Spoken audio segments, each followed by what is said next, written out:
ఇప్పుడే జీ5 app download చేయండి. చూడండి మీ ఫేవరెట్ టీవీ షోస్ ఎప్పుడైనా ఎక్కడైనా. జడ్జి గారిని పిలిపించి మా మీద కేసులు పెట్టించడమేనా? ఈ ఇంటి బాధ్యతల్ని మొయ్యడం అంటే?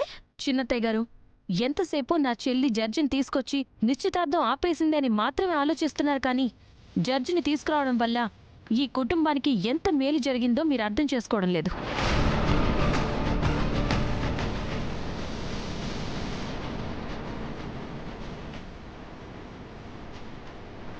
ఏంటి మేలు జరిగిందా? ఏంటమ్మా మేలు? నిశ్చితార్థానికి ముందే ఇలాంటి విషయం ఒకటి జరిగింది కాబట్టి కేసు వరకు వెళ్లకుండా ఆగిపోయింది.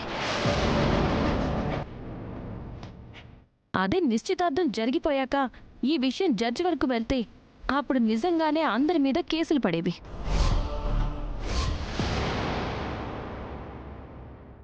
అందరూ జైలు ఊచలు లెక్క పెడుతూ కూర్చునే పరిస్థితి ఏర్పడేది. జరిగిన మేలు గురించి ఆలోచించకుండా జరిగిన దాన్ని బేలెత్తి చూపిస్తున్నారు. అవును, లక్ష్మి చెప్తోంది నిజం. మనమే తొందరపడి నిశ్చితార్థం వరకు వెళ్ళాం. కోర్టు నిర్ణయాన్ని మనం ధిక్కరిస్తున్నామనే విషయాన్ని మర్చిపోయాం.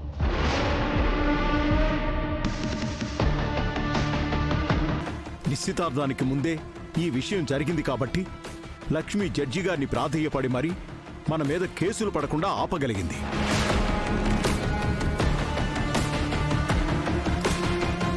ఒకవేళ నిశ్చితార్థం జరిగిపోయిన తర్వాత ఈ విషయం వెలుగులోకి వచ్చుంటే అప్పుడు ఖచ్చితంగా కుటుంబం మొత్తం వెళ్లి జైల్లో కూర్చునేది.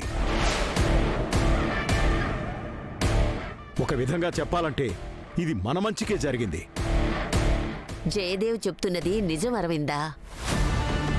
నువ్వు నిజంగా మనీషాని కోడలిగా చేసుకోవాలనుకుంటే వీళ్ల విడాకుల వరకు ఆగాలి. వీళ్లు నిజంగా వేరైపోయే వరకు ఎదురు చూడాలి.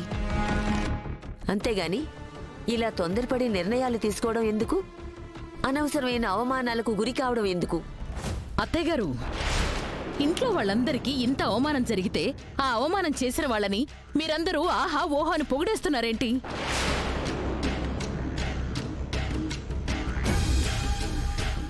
ఏది ఏమైనా సరే మీరిద్దరూ చేసింది నాకు నచ్చలేదు. కావాలనే నిశ్చితార్థాన్ని ఆపేశారు. అది నేనెప్పటికీ మర్చిపోను. మీరు గుర్తుపెట్టుకోండి.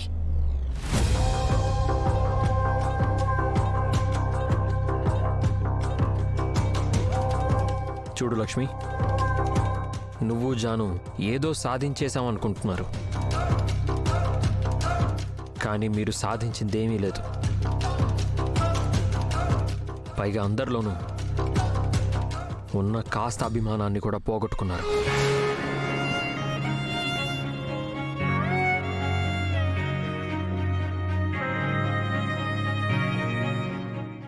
జీ5 యాప్ డౌన్లోడ్ చేసి అన్ని ఎపిసోడ్స్ పూర్తి ఉచితంగా చూడండి.